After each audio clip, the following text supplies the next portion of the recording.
In this video I'm not going to talk about which scales and arpeggios you can use in a modal situation, because that's the same as everywhere else and I already have a lot of videos on that.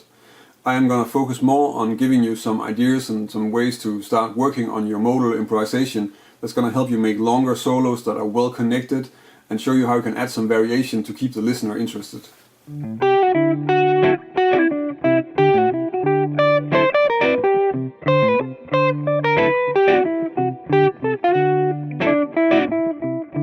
Playing over a modal background like a one-chord vamp can in many ways be more difficult than playing over a chord progression. When you're soloing over a chord progression, then you can kind of rely on the changes to add interesting things to your solo, and you can't really fall back on that when you have to play over only one chord. Then you have to work harder to keep the listener interested. The first two things I want to talk about are techniques that you can work on so that you can connect your lines better in the solo. You don't really want to end up with a solo that consists of sort of random, unrelated fragments, because that makes it impossible to build anything up and it actually is just a bit boring to listen to. So the first technique is working with motifs.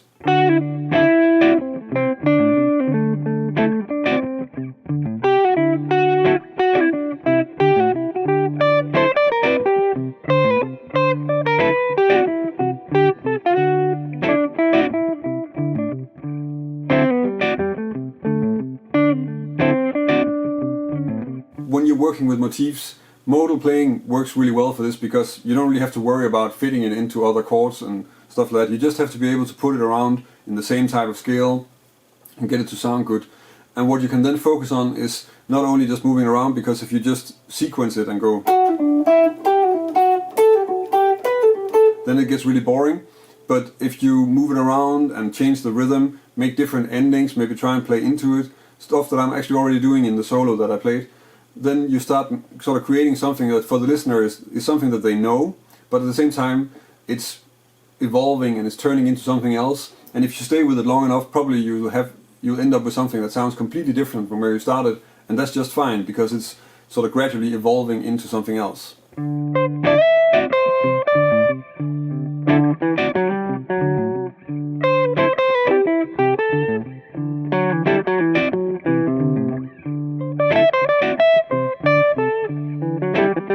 In the solo I just played, I was using another way of connecting lines that's called call response. So of course you probably know call response already as something that you've heard in blues, or maybe you know it from comping somebody or somebody comping you and you have this conversation going on. And that's basically what I'm doing. In this solo, just to keep it clear, I chose to do it in different registers because then it's really clear that something is a question and something else is an answer. And what's good about this is that when you're working like this with yourself, then you're trying to play something and you have to listen for that and then figure out what a good answer would be. And it's always good to try and see if you can come up with something and then really directly relate it to what you just played, because that's going to connect the solo quite well. Of course you can use other things than register for this call response technique, but in the beginning it's very nice to have the difference, and it's very clear that this is a question and then this is an answer. But you can also use, for instance, chords or intervals, and then you will get something like this.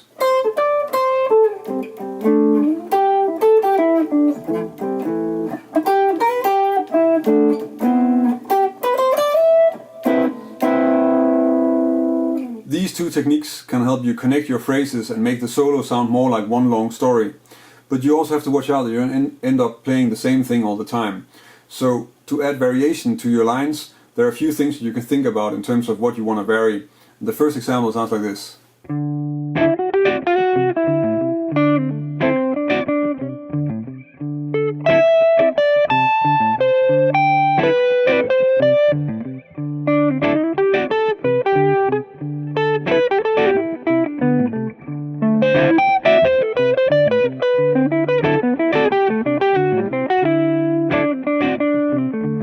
In the solo that I just played, I was using two different types of melodic approaches.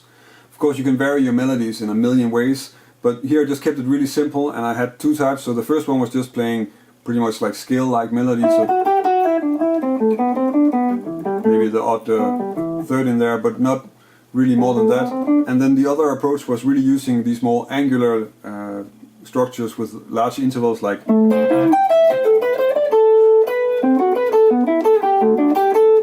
which is a quite different sound. And being aware of these types of differences can really help a lot, because you can be sort of conscious about what you use and when, and also just in thinking, well, I just used this, so maybe I should try the other thing for a bit.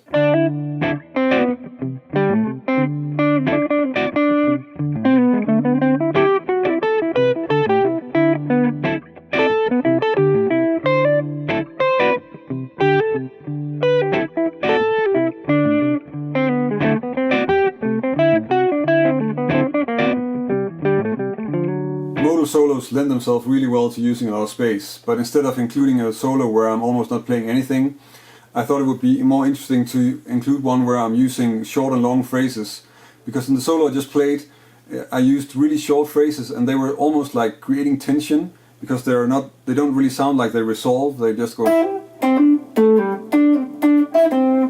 And then once I start really sort of laying in longer phrases that are really sitting in the groove, you get.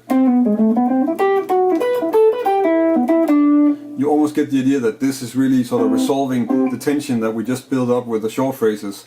So using different kinds of phrase length can also be something that's really nice to work with as a type of contrast in your modal solos.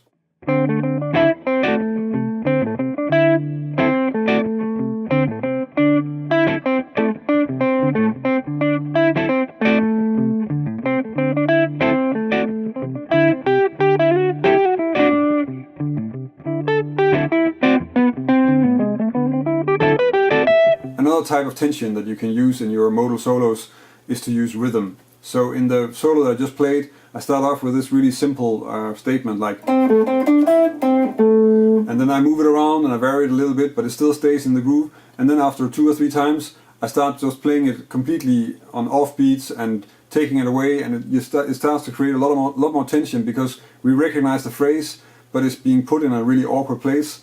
And once I return it to the groove, we really have the feeling of a release, and that works really well as well. So you can also start working with different types of rhythm and really think about it as this rhythm is going to be really syncopated and create a lot of tension, and if I'm playing more on the beat and sitting well in the groove, then it's going to sound like a resolution. That was a few things that you can try to incorporate into your playing if you're working on soloing over a modal background. If there's something that you use a lot that you think is great that I didn't include in this video, then please leave a comment, because it's nice to get some ideas, and we can never have enough ideas for how we can practice things, that's for sure. Normally I would say at this part of the lesson that you can go to my blog and download the PDF of the examples, but actually I didn't really transcribe any examples for this.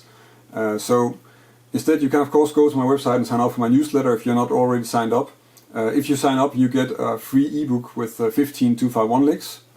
So there's that, and you will of course also stay up to date with whatever's happening with my lessons and with my website, and if I'm doing something new on Patreon and stuff like that. If this is the first time you see one of my videos, then please subscribe to my channel. I publish a new lesson every Thursday, and I've been doing this for quite some time, so there's really a lot of lessons on my channel. And if you're interested in exploring jazz guitar, learning some stuff about new chord voicings, arpeggios, scales, and improvising, then maybe this channel is just the thing you're looking for. That's about it for this week. Thank you for watching, and until next week.